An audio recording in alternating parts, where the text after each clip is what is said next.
What would be the worst case scenario for the Dallas Cowboys at pick number 24? All that and more in this episode of the Locked On Cowboys podcast.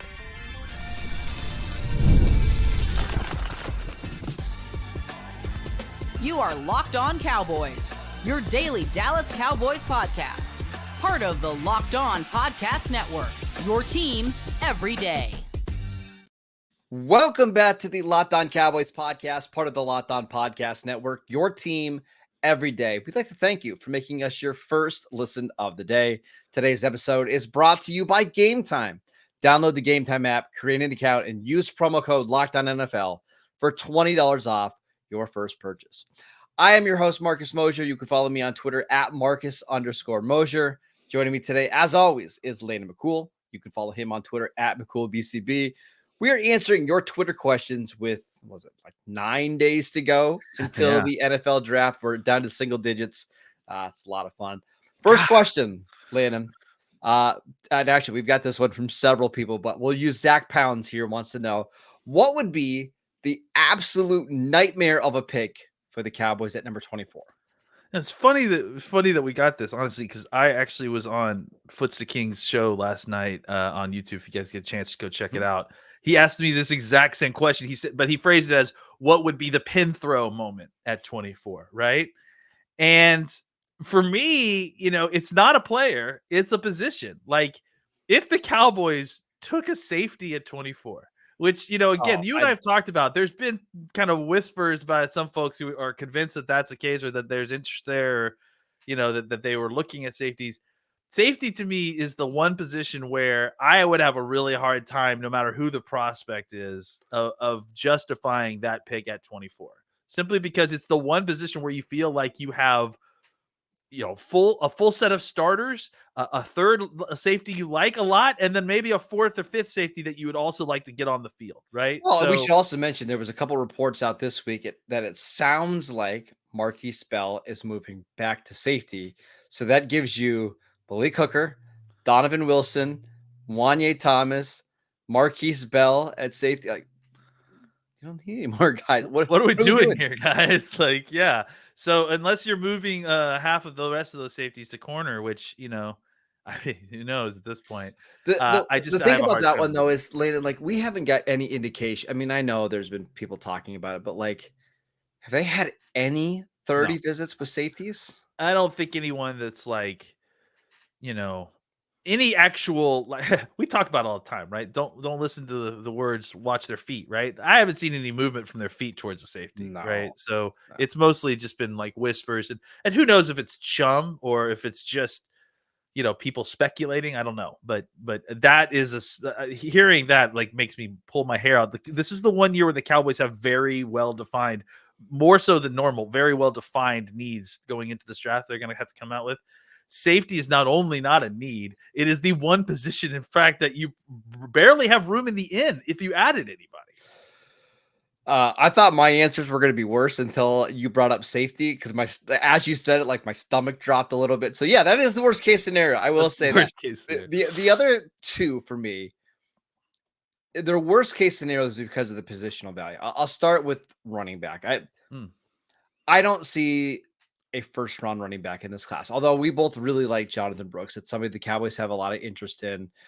I can envision the Cowboys talking themselves into Jonathan Brooks as hey, let's draft him in round 1. We'll get the 5th-year option. That way we don't feel rushed to get him back on the field. Now he's coming back from his ACL.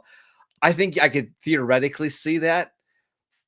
But even then, that feels like a little bit of a stretch. Because I don't even know if he's healthy, whether he's a guy that would go at pick 24. I mean, I'll just throw this out there. I would not have a problem taking him at the bottom of the first round if he was healthy. He was healthy. But he's not.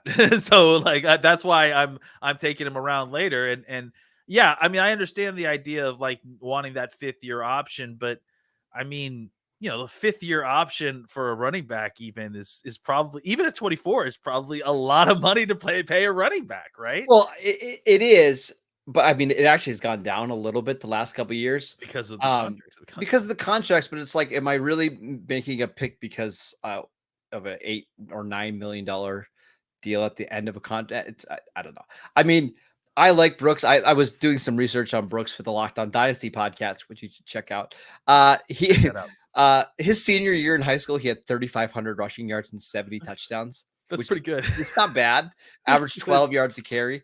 But I think he's somebody that should go top of the second and maybe more middle of the second. If the Cowboys got him at 56, I would be thrilled. But at 24, I would not be happy. Yeah, and I think I agree. And it makes sense. Like even like you said, like even if he was healthy, if there were other players there taking it 24, available to take it 24, I think I would be upset about taking him at 24, even healthy. But I got one more that I wanted to mention.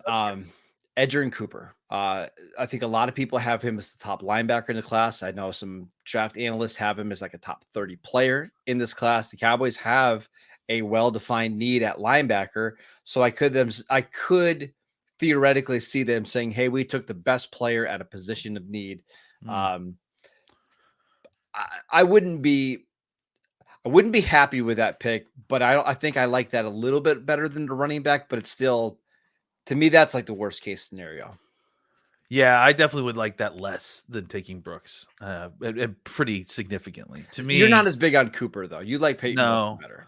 I think it, to me, like I think if Wilson were healthy, and I talked about this with John Owning on Twitter yesterday. If Wilson were healthy, I'd take Wilson in the first round, maybe at 24, right? Like, and I understand that. Yeah, but Cooper, like, there's too much issues there that, like, for me to take him as a first round linebacker, right? Especially since the positional value is so bad, and especially in this draft where, I mean, let's face it, like I really have a hard time envisioning the draft falling in such a way where I would be comfortable taking Cooper at 24 above all the other players that are likely to be available. Yeah. So those are all like the worst case scenarios. I will say there's one pick that's been frequently mocked to the Cowboys where it's not a worst case scenario, but it's one where it's like, I don't know how to feel. And for me, that's Tyler Guyton. He's all over the board. I understand the appeal. I understand the upside. That's just one where you kind of throw your hands up and you say, okay, I understand you gambling on the talent and the upside, but I just don't see it yet. I wouldn't be furious, but I would be a little annoyed that maybe nervous. You didn't get nervous and annoyed that you didn't get maybe a safer player at 24. Yeah, I agree. And especially, in combination of the conversation, we'll probably have a little bit later about the fact that there's opportunities to kind of, combo this in different ways without having to take the tackle in the first round that, may actually work out better than that. So, I think Guyton at 24, especially when you feel like you can get maybe similar players at 56. Yes. That feels rough to me. One more. What do you think about the idea of Zach Frazier, the West Virginia center? I saw Duke Manyweather today say he's the number one center in the class. Mm-hmm. And I believe he got mocked, which in Peter Schrager's mock, which we'll talk about in a second, at 29. And Duke said there's teams above pick 29 that would love to select Zach Frazier. So what do you think about the idea of Frazier at 24? I mean, I like Frazier a lot. I think, I prefer JPJ, but obviously Duke knows what he's talking about. I'm certainly not going to deny that. And I think that, Frazier is right there, right? Like, I mean, I think I probably might be a health thing. Yeah. I mean, honestly, I view him as a top of the second type guy. So to take him at 24 or potentially in a trade back situation, with at 20, middle 20s, late 20s. I'm on board with that for sure. And again, even if you took him at 24, it's not like Guyton may be ranked higher than Frazier on some people's boards, but like, to me, I would feel a lot more comfortable taking Frazier than Guyton, right? Because I think I know what Frazier is. I know how he's going to play in the NFL. I think he's got a higher floor. So I would prefer Frazier over Guyton even, I think. I don't necessarily disagree. Those are just a couple picks that would leave me questioning how they got to that point. But let's talk about a different pick that the Cowboys could potentially make at number 24, something that Peter Schrager from NFL Media put in his mock this morning. We will discuss that next. This episode is brought to you by BetterHelp. Listen, we we all are busy, especially us right now this time of year with the draft. It gets so insanely busy. But what would be the first thing that you would do, Landon, if you had an extra hour in your day? Would you go take a nap? Would you just go work out? Like, what would you do if you had an extra hour? I would. I mean, I'll tell you what I did yesterday when I had an extra hour, and it was nap. Yes, That sounds just great. the opportunity to close my eyes for just a moment, please. As both of us are dads to very energetic daughters, we would love a nap. A lot of us spend our lives wishing that we had more time. The question is, time for what? If time was unlimited, how would you use it? The best way to squeeze that special thing into your schedule is to know what's important to you and make it a priority. Therapy can help you find what matters to you so that you can go and do more of it. If you're thinking of starting therapy, give BetterHelp a try. It's done entirely online. It's designed to be convenient, flexible, and suited to your schedule. Just fill out a brief questionnaire to get matched with a licensed therapist, and you can switch therapists at any time for any reason at no additional charge. Learn to make time for what makes you happy with BetterHelp. Just visit betterhelp.com/lockedon today to get 10% off your first month. That is BetterHelp, HELP.com/lockedon.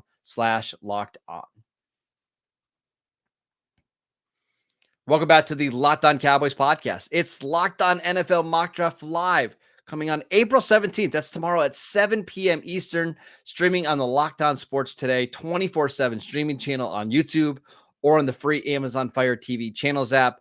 Find the ultimate 6-episode series on April 17th at 7 p.m. Eastern to hear who the local experts are picking for every NFL franchise, with live reactions from local college football experts and even the fantasy football angle. The Locked On NFL Mock Draft on April 17th at 7 p.m. Eastern is streaming live on Locked On Sports Today 24/7 streaming channel on YouTube or on the free Amazon Fire TV channels app.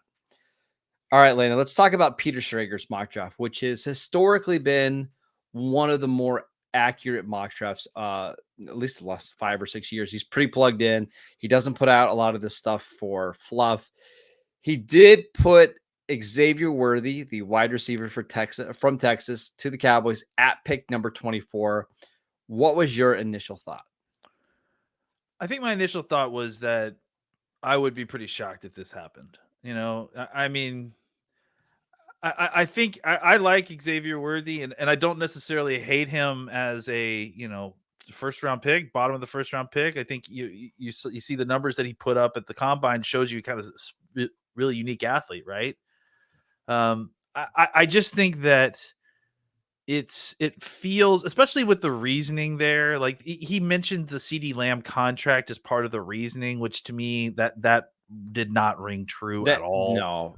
And so I know Peter is very good at this and has a good track record here, but I really am having a hard time believing this pick, simply because, again, like it feels very reactive to the news, right? As opposed to, and again, these front offices aren't reactive to the news. They know the news, right? They know that CD Lamb is not signing his contract because they're not answering the phone when they call. It's like, so I just don't think that the Cowboys are, who like the agents and like CD Lamb, know this is going to get done. Like this contract will get done. Like we can all hand wring and get upset about it. And the numbers, we can argue about whether the numbers are good or not, or whether the Cowboys did a good job negotiating the numbers. But does anyone actually believe that CD Lamb is not going to be on this team for long-term, or is not going to get signed long-term? I don't.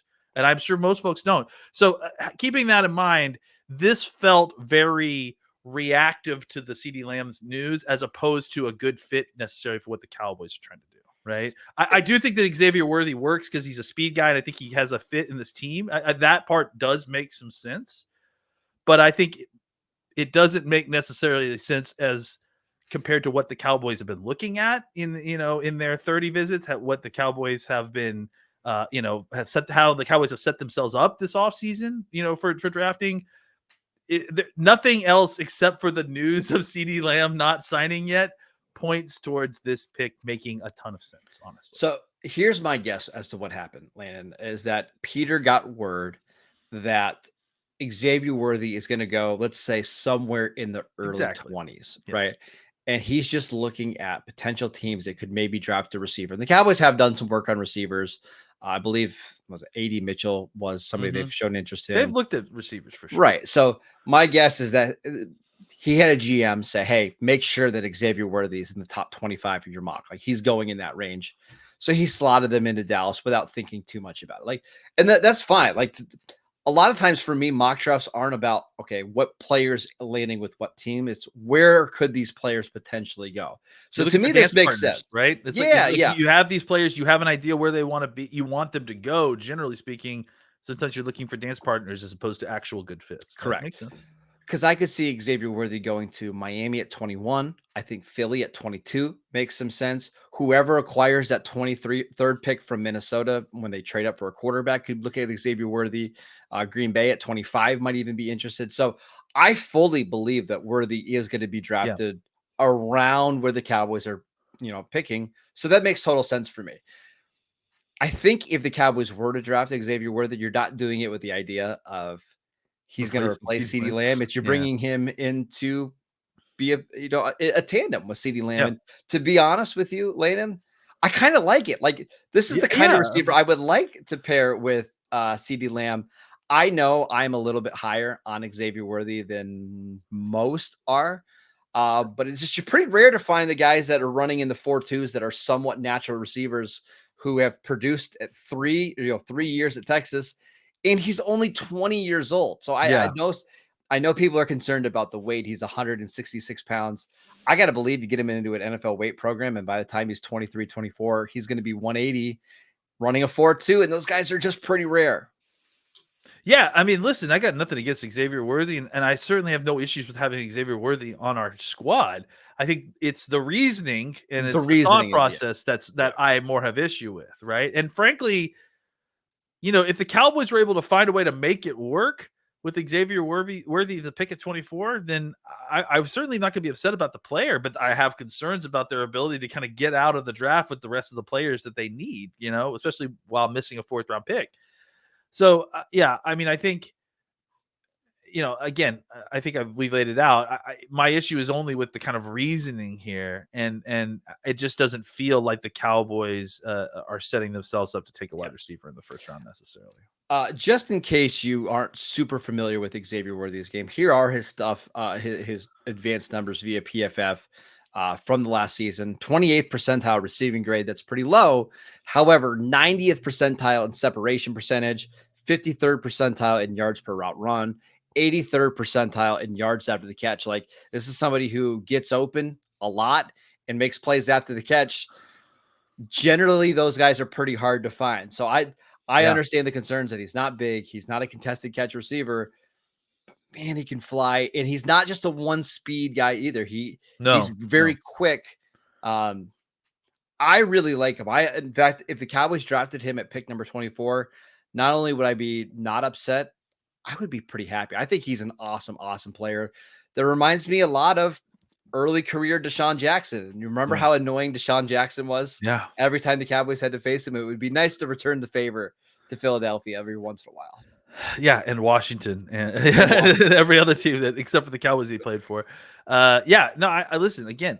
Certainly not upset if Worthy is on the team. My concern with if Worthy is the pick at 24 is, all right, how are we figuring out the rest of this draft? That's my only concern after a pick at 24. Stephen Jones today went on the 105.3 The Fan talking about the offensive line depth and how much they really like some of the back end players on this team. Let's talk about some potential offensive line combinations that the Cowboys could have for the 2024 season next. This episode is brought to you by Gametime. Gametime is now an authorized ticket marketplace of Major League Baseball, which makes getting tickets even faster and easier. Prices on the Gametime app actually go down the closer it gets to the first pitch, with killer last-minute deals, all-in prices, views from your seat, and their lowest price guarantee. Gametime takes the guesswork out of buying MLB tickets. You can save up to 60% off buying last minutes for sports, concerts, comedy events, and theater events near you. Save even more with exclusive in-app deals on select seats ahead of the game or the event. I know I use them all the time to go to Pirates games. It's so easy to use. It's just a couple clicks away. Take the guesswork out of buying tickets with Gametime. Download the Gametime app, create an account, and use promo code LOCKEDONNFL for $20 off your first purchase. Terms apply. Again, create an account, redeem promo code LOCKEDONNFL for $20 off. Download the Gametime app today. Lowest last minute tickets, lowest price guaranteed. Welcome back to the Locked On Cowboys podcast. We are answering your Twitter questions, and this one comes from Alex. He wants to know, rank these 4 offensive line options. So we're going to go over them slow. So the first one is Awesome Richards at left tackle, Tyler Smith at left guard, and then a rookie center. Second one, Tyler Smith at left tackle, TJ Bass at left guard, and then rookie center. Third one, rookie left tackle, Tyler Smith at left guard, Brock Hoffman at center. And the final one is Tyler Smith at left tackle, a rookie left guard, and then Hoffman at center. Well, let's start here. I don't want to get involved in anything that has a rookie and Brock Hoffman next to each other. So that rules out that last one. And I agree with you. You don't want to have 2 inexperienced guys next to each other. I frankly don't really want anything to do with. I don't want anything to do with a TJ Bass, a Brock Hoffman, and a rookie being next to each other. I think you need a veteran presence in there somewhere. So that whether that means Tyler Smith needs to play left guard and you have a younger, inexperienced tackle and a rookie center or a rookie, some combination, that's the combination for me because, I think of those combinations, and I don't even know if this is a combination. To me, if you had to use one of these players, you're not drafting both a tackle and a center, right? Like that's kind of the scenario that's being laid out. You're drafting one, right? You're drafting one right? Starting offensive lineman. If you're giving me one, then I probably am taking a rookie left tackle, Tyler Smith, and then TJ Bass, or I guess Brock Hoffman, preferably TJ Bass to play center, right? That to me, I think is the best combination. I think that gets the best player. If you had to lose one of these guys, that gives you the best players on the field. Now, what we don't know is where's Awesome Richards right now? Like, where is he in his development? Where is Willetsko in their development? Is Richards at this point now better than TJ Bass as a guard, right? Like those are the things that we just don't have the information for. So, but I would say just based on what we saw last year, what I saw at training camp last year, and just generally speaking, I think it's important to not put 2 young players, especially at the pivot and guard. I just think that's really dangerous. Right next to each other. You want veteran presence just to help the communication get where it needs to go, and just so you have someone who knows what they're doing to kind of help correct young guys as they're making line calls and that sort of thing. So I think for me, my favorite option would be Awesome Richards / Matt Willetsko / Chuma Doga at left tackle, Tyler Smith at left guard, because I just think of those 3, I kind of want just to have the best offensive lineman there, which is Tyler Smith at left guard. Like that's just of all these combinations, having Tyler Smith at left guard gives you the best bang for your buck, right? Yeah. And then a rookie center, because I think you can get a center in either round 1 or early round 2 that could potentially be an upgrade on Tyler Biadasz as a rookie. Now you're going to have to spend up for that. You're going to have to spend up, but there's a chance that you could still be from spots right tackle, right guard, center, left guard as good or better than you were last year.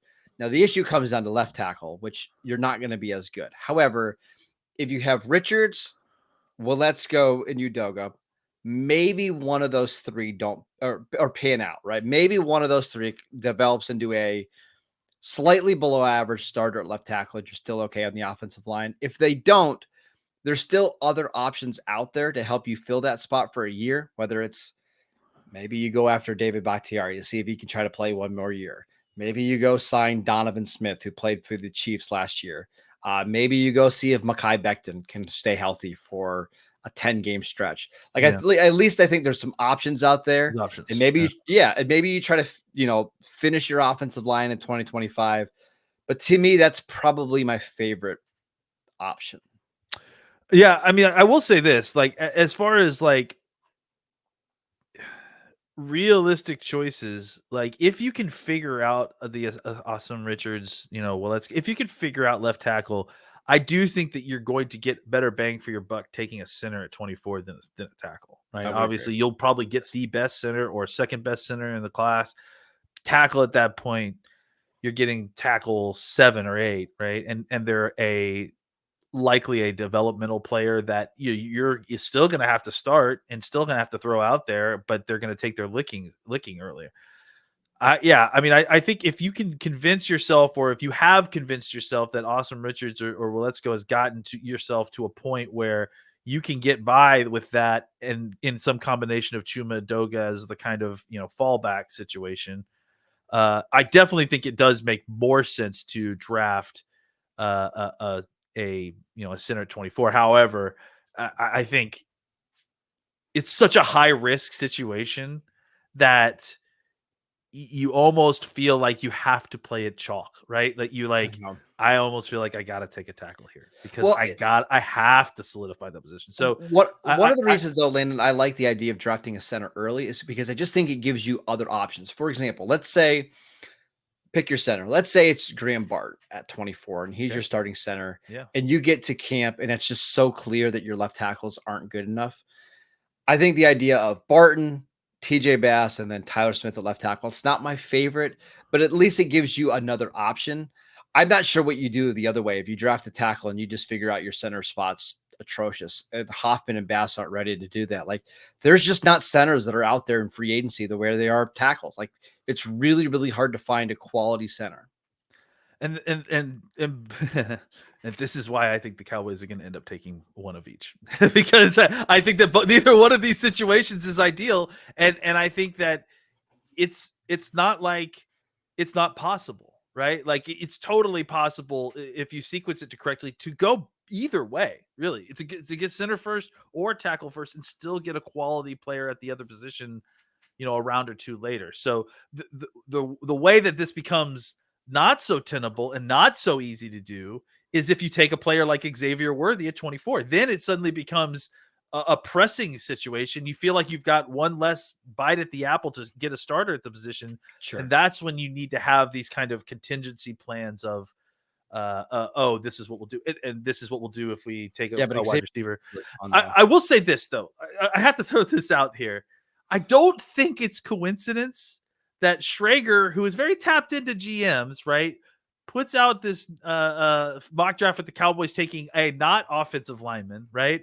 And then the same day, Stephen Jones comes out in an interview and is talking about how comfortable they are with the offensive linemen that are in their room already, and that basically implying that they don't have to take an offensive lineman if they don't want to. To me, those two things seem like a very strong counterspin to the idea that the Cowboys are going to be forced to take an offensive lineman in the first round, which, let's be honest, they probably are. Yeah. Last thing, but before we go, really quick, we're 9 days out. Who are the Cowboys taking at 24? Who's your prediction? Wow. Okay, the name that just popped into my brain was Zach Frazier. So I'm going to go with that.